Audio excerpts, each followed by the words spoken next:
Nah, persoalan masalah asam lambung. Oke, kita bahas. Penyakit asam lambung atau diistilahkan dengan GERD.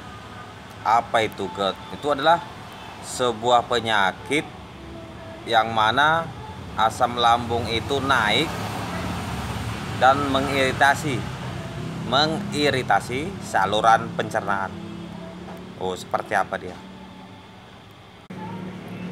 Namun sebelumnya seperti biasa, sebelum dilanjut silakan di subscribe dulu di bawah. Tujuannya agar channel ini menjadi media yang bermanfaat untuk kita saling bertukar cerita. So, silahkan subscribe sekarang di bawah.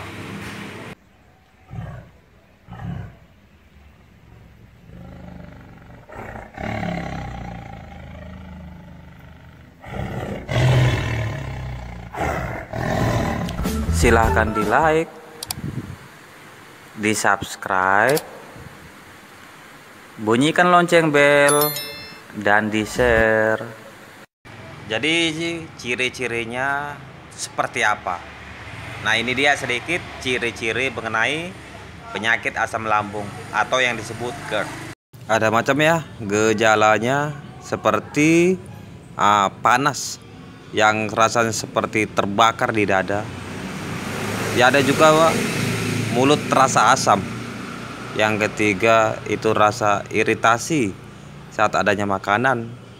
Kemudian mual, sakit perut, sering muntah, juga pada tenggorokan terasa teriritasi dan batuk-batuk. Bagaimana proses terjadinya GERD atau asam lambung tadi? Ini dia sedikit penjelasannya.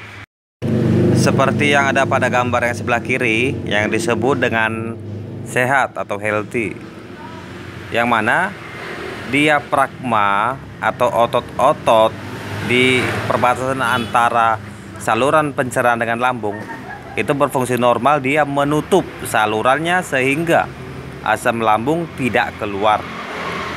Sedangkan buat yang asam lambung atau GERD itu diafragmanya menjadi kendor pada otot-ototnya ini akibat sakit mah, sehingga asam lambung naik ke kerongkongan, dan itu hingga sampai terasa pada tenggorokan kita yang terasa seperti pedas, panas.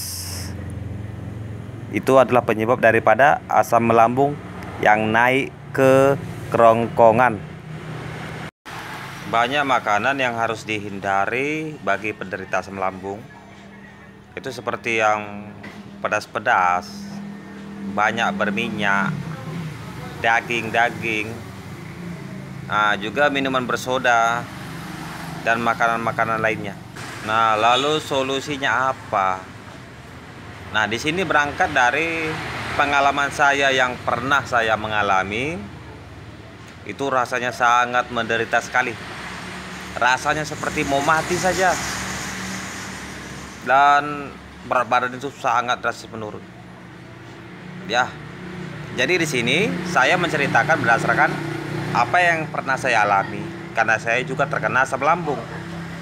Oke, jadi walaupun sekarang saya sudah malas, sudah malas melaksanakannya, tapi tetap saya pernah mengalaminya dan saya berbagi sedikit cerita. So, untuk mengatasinya dibutuhkan 2 langkah. Yaitu yang pertama yang disebut dengan induk kunyit. Ya, induk kunyit. Induk kunyit ini jadikan tepung atau boleh juga dia diiris tipis-tipis dan direbus. Yang mana direbus 2 gelas menjadi tersisa 1 gelas. Kemudian dikonsumsi.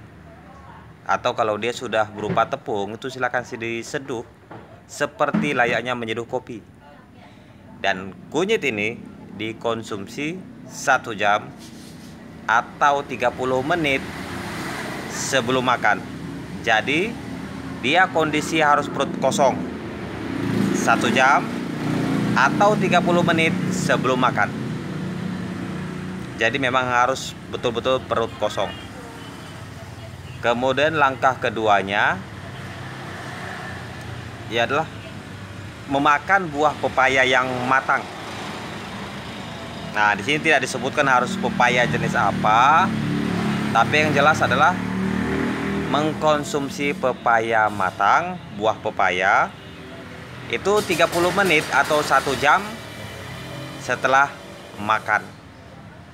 Nah, jadi 2 langkah ini itu dilakukan tiap hari selama 1 minggu. Dan lihat hasilnya. Nah, ini cukup 1 minggu. Jika dalam 1 minggu tidak tuntas, maka dia harus beristirahat dulu. Karena jika terlalu banyak konsumsi kunyit, itu berbahaya bagi organ lain seperti ginjal. Jadi cukup 1 minggu saja. Kemudian beristirahat 3 hari. Jika ingin masih dilanjutkan seminggu lagi. Nah, itu dia resep yang berdasarkan pengalaman saya sebagai penderita. Nah, jadi tadi buat yang belum subscribe ya, silakan di subscribe sekarang. Karena subscribe itu gratis. Jadi apa manfaatnya sih di subscribe? Agar mendapat berita terbaru, cerita terbaru dari channel saya, dan agar channel ini dapat bermanfaat lagi buat yang lainnya, silahkan di share dan jangan lupa di like. Thank you.